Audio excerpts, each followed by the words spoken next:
Hi guys, Zenova here for a live video. I haven't been able to do a live video in a while because of my system. I have been having a whole lot of trouble. I'm hoping this time it will work better.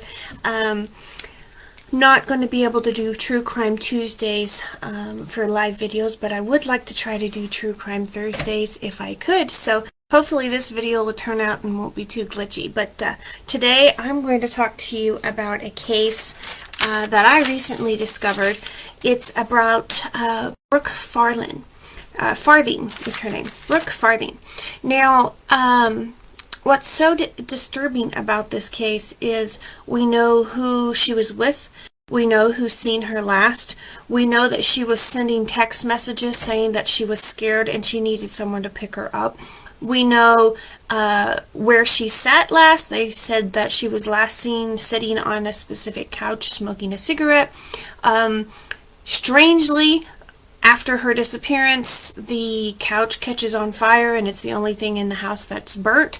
And so that's odd. And we know exactly where she was at the time of her disappearance, and yet we cannot seem to get this case closed. Now, the man she was last seen with, to make it even more disturbing, 7 years, fast forward 7 years, and last August, I guess it was August 2020, he was arrested and put in prison for child pornography charges. So we're not talking about a wonderful, holistic, nice gentleman here. We are talking about someone who has a criminal record, someone who is in jail currently, and yet we still have no answers. So we're going to go over this case this morning. The lady's name was Brooklyn Farthing. She was 18 years old. She's been missing since June 22nd, 2013. She has just graduated high school. She lived in Berea, Kentucky. She was 5'1", 105 pounds, blonde hair. She had just gotten her driver's license, but she didn't have a vehicle. After school was out for the year, they had a deal that the whole town, the whole school went out and had this big bonfire in a field, and they had a party out there. Well, she went with some of her friends and her younger sister. Now, she was supposed to spend the night with one of her friends after this bonfire, so she took an overnight bag with her. Now, sometime later in the evening, her sister was already gone, her cousin was already gone, everybody was already gone. She was going to leave with this girl. Well, this girl decided she would rather go home with a guy and left her at the bonfire. Now, there was an argument between the two girls, and then she was left behind. So she spent some time trying to find a ride home. She ends up eventually getting a ride with an older gentleman who was friends with her ex-boyfriend. So it wasn't somebody that she knew very well, but she did know him. Strange thing, here's where the story splits.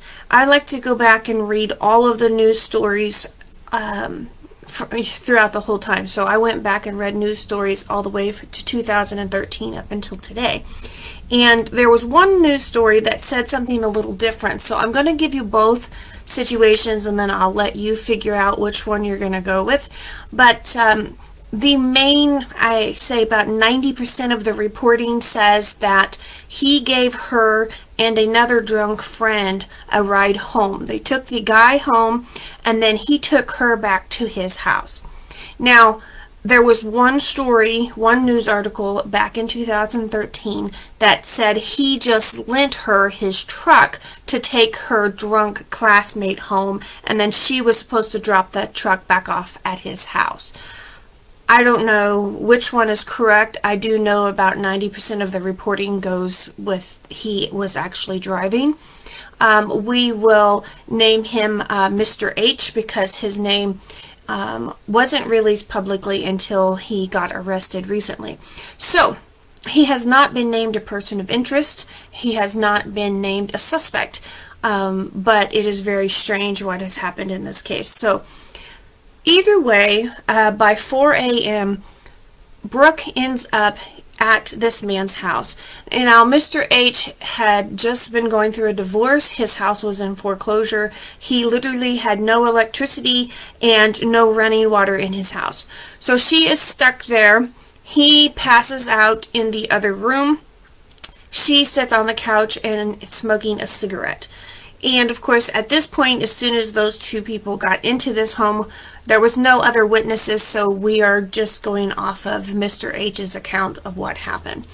He decided somewhere around a short time later that he needed to go tend to his horses, and he supposedly left her there smoking a cigarette. Now, just before 7 o'clock, Brooke isn't showing up where she's supposed to be, so people are starting to get concerned. So let's go back to her timeline of text messages. At 4 a.m., she is stuck at the bonfire. She has no way of getting home, so she sends out random text messages to all of her friends, her sister, her cousin, trying to get someone to give her a ride home. She doesn't want to wake her mother up to come get her. So at this point, she's obviously not desperate enough to wake her mother up, but she is looking for a ride home. She chooses to go home with Mr. H. Mr. H takes her and a drunken classmate that's too drunk to drive home. He takes the boy home first, and then somehow he ends up with Brooke at his house. Now, at 4 a.m., she was looking for a ride. By 4:26, she had the theme of her text messages was getting a little bit intense. She had been texting, looking for a ride. She finally texted her ex-fiance, her ex-boyfriend. His name was Jared. She was texting him, asking him if he could get a ride, because this was obviously the man's house that she was at was his friend. So she was texting him saying, I'm at so-and-so's house, can you come get me? Well, Jared had a factory job and he was working nights. He wasn't going to be home until 6:30 in the morning. He tells her that he's at work and he's not going to be able to take off. And she says, it's okay, I'll find someone else. Okay, so he's getting random text messages from her, but the last time he heard from her, she was okay. So he wasn't looking at every text as they came in. At 4:26, he gets a disturbing text that he does not see right away. It says, hurry, I'm getting scared. Okay, so she's starting somewhere between 4 a.m. when she arrives to this man's house. 4:26, she is getting scared. Now, by 5:30, the sun comes out, proverbially, and she's fine. At 5:30, she gets a text saying, never mind, I'm okay. I'm going to another party in Rockcastle County, which is 20 minutes away.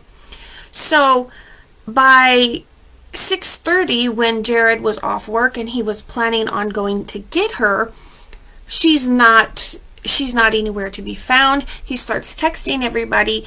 Nobody knows where she is. Nobody can get a hold of her. Just before 7 o'clock, they call Mr. H and say, have you seen Brooke? And he says, oh yeah, she was here. I don't know where she went. She was sitting on my couch smoking a cigarette when I left to tend my horses. Okay. Now this is where it gets really strange. He does not say anything other than that in the first phone call just before 7 o'clock. Right at 7 o'clock, he calls in an emergency call to the fire department. His house is on fire. After he calls the fire department, he calls the family back and says, I'm scared. I think I came back from tending the horses and Brooke wasn't here, and I think her cigarette caught my couch on fire. Okay, so why didn't he say that in the first conversation a few minutes before? It doesn't make any sense. Okay, so when the fire department got there, they put the couch out. It was down to nothing but the metal. There was nothing left on there but the metal. Now, I know the first thing you're going to think is, did they find bones? They did not find bones in the couch. So that puts that theory out. But there was some reason why that couch was on fire, because nothing else And this is what's so weird. Absolutely nothing else in that front room or in the entire house was on fire. Just the couch, where we know that Brooke had sat at one point in time smoking a cigarette and texting her ex-boyfriend saying, "Can you please come get me? I am scared." So, somehow, this has gone on since 2013, and we still do not have any evidence of what's happened to Brooke. Now, this is something that kind of gets under your skin.